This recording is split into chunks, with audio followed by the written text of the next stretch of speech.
ഒരുപാട് അല്ലലും അലച്ചിലുമായിട്ട് നമ്മൾ ജീവിതം ഇങ്ങനെ മുന്നോട്ട് തള്ളി നീക്കുമ്പോൾ സമയം എങ്ങനെയാണ് കളയുന്നത് എന്ന് പല ആൾക്കാരും എന്നോട് ചോദിച്ചിട്ടുണ്ട്. രാത്രി നേരങ്ങളിലൊക്കെ തന്നെ ഉറക്കം വരാതെ കിടക്കുമ്പോൾ ഞാൻ അവലംബിക്കുന്നത് ദാസേട്ടനെ വീണ്ടും കേൾക്കുക എന്നുള്ളത്. ദാസേട്ടൻ്റെ സംഗീതത്തിൽ ഞാൻ കുറച്ചുകൂടി രമിച്ചു തുടങ്ങി എന്ന് വേണമെങ്കിൽ പറയാം. അദ്ദേഹത്തിൻ്റെ സ്റ്റേജ് പ്രോഗ്രാംസ്, അദ്ദേഹത്തിൻ്റെ ശാസ്ത്രീയ സംഗീതം, കർണാട്ടിക് മ്യൂസിക്കുള്ള അദ്ദേഹത്തിൻ്റെ അവഗാഹം, സിനിമയിൽ അദ്ദേഹം പാടിയ അപൂർവ പാട്ടുകൾ, ദേവരാജ മാഷിൻ്റെ പാട്ടുകൾക്ക് അദ്ദേഹം കൊടുക്കുന്ന പ്രത്യേക ഒരു കുനിപ്പും, ഇങ്ങനെയുള്ള ഒരുപാട് കാര്യങ്ങളിൽ എൻ്റെ മനസ്സ് അതിൻ്റെ ആഴങ്ങളിൽ ഇങ്ങനെ പോയിക്കൊണ്ടിരിക്കുക. എനിക്ക് ഒരു വല്ലാത്തൊരു അഡിക്ഷൻ ആയിട്ടുണ്ട്. ഇപ്പോൾ ഞാൻ ദാസേട്ടൻ്റെ ഒരു അഡിക്റ്റ് ആണെന്നൊക്കെ വേണമെങ്കിൽ പറയാം. ഒരുപക്ഷെ ഒരു തിരിച്ചു നടപ്പാണ് അദ്ദേഹത്തിൻ്റെ പാട്ടുകളിലേക്ക്. അപ്പോൾ അങ്ങനെ ഞാനിങ്ങനെ അദ്ദേഹത്തിൻ്റെ ചില ഷോർട്സുകളോട് കടക്കുമ്പോഴാണ് മോഹൻലാൽ ഒരു സിനിമയിൽ പറയുന്ന ഒരു ഡയലോഗ് എൻ്റെ ശ്രദ്ധയിൽപ്പെട്ടത്. അത് ഞാൻ ആ സിനിമ കണ്ടോന്ന് എനിക്കറിയില്ല, ഏത് സിനിമയിലാണ് ലാലേട്ടൻ ഇത് പറയുന്നതെന്ന് എനിക്കറിയില്ല. പക്ഷേ വലിയൊരു ജീവിത യാഥാർത്ഥ്യം ആ ഡയലോഗിൽ ഒളിച്ചിരിക്കുന്നു എന്ന് ഞാൻ മനസ്സിലാക്കി.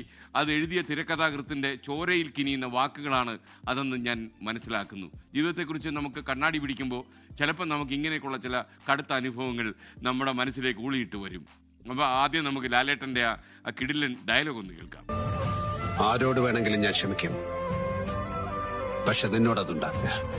നിന്നെ തിരിച്ചറിയാതെ പോയത് നിന്നെ ഞാൻ അത്രയേറെ സ്നേഹിച്ചിരുന്നതുകൊണ്ടാണ്.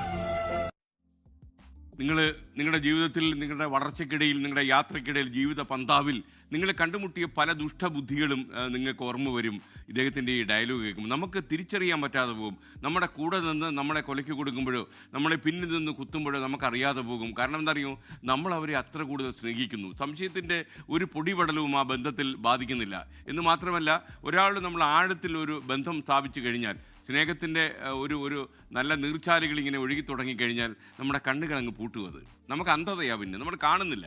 അപ്പോൾ നമ്മൾ നാട്ടുകാർ മുഴുവൻ പറയും, ഇയാൾക്ക് ഇത്രയും ലോകപരിചയമുള്ളയാൾ, ഇത്രയും ആൾക്കാരുമായി ബന്ധമുള്ള ആൾ, ഇയാൾക്ക് ഇത് എന്ത് പറ്റി, ഇവനെപ്പോലെ ഒരു വൃത്തികെട്ടവനെ വിശ്വസിച്ച് നടക്കാൻ എന്ന് ആളുകൾ ചോദിക്കും. അതിൽ കഴമ്പില്ല. കാരണം നമ്മൾ എത്ര ലോകപരിചയമുണ്ടെങ്കിലും, എത്ര ആളുകളുമായി ബന്ധമുണ്ടെങ്കിലും, നമ്മുടെ കണ്ണ് കെട്ടിക്കഴിഞ്ഞാൽ നമുക്ക് ചുറ്റും നിൽക്കുന്നവനെ മനസ്സിലാവില്ല. കാര്യം സ്നേഹം കൊണ്ട് നമ്മുടെ കണ്ണിലൊരു അന്ധത വന്ന് മൂടുകയാണ്. അപ്പോൾ ആ അന്ധത വന്ന് മൂടുന്ന സമയത്ത് നമ്മൾ എല്ലാം പാലായിട്ട് നമുക്കൊന്ന് വെളുത്തിരിക്കും എല്ലാം. അങ്ങനെ വെളുത്ത അനുഭവങ്ങൾ എൻ്റെ ജീവിതത്തിലും ഒരുപാട് ഉണ്ടായിട്ടുണ്ട്. ഇവരെക്കുറിച്ചൊക്കെ ഞാൻ വിശദമായി എൻ്റെ ആത്മകഥയിൽ പ്രതിപാദിക്കും എന്ന് മാത്രം ഞാൻ പറയാം. ഒരിക്കൽ കൂടി ഞാൻ പറയും, ഞാൻ ആദ്യം പറഞ്ഞ ഡയലോഗിനോട് ഞാൻ യോജിക്കുന്നില്ല. നിന്നോട് ഞാൻ ക്ഷമിക്കില്ല എന്നുള്ളത്. കാര്യം ക്ഷമിക്കേണ്ടി വരും നമ്മൾ. അതേസമയം നമ്മൾ എന്തുകൊണ്ട് തിരിച്ചറിയാതെ പോയി എന്നുള്ള കാര്യം, നിന്നെ ഞാൻ അത്രയ്ക്ക് സ്നേഹിച്ചു പോയി, അതുകൊണ്ട് ഞാൻ തിരിച്ചറിഞ്ഞില്ല. എൻ്റെ കൂടെ കൂടിയ ആൾക്കാരെക്കുറിച്ചും ലാലേട്ടൻ്റെ അതേ ഡയലോഗിൽ ഞാൻ ഓർമ്മിക്കുന്നു.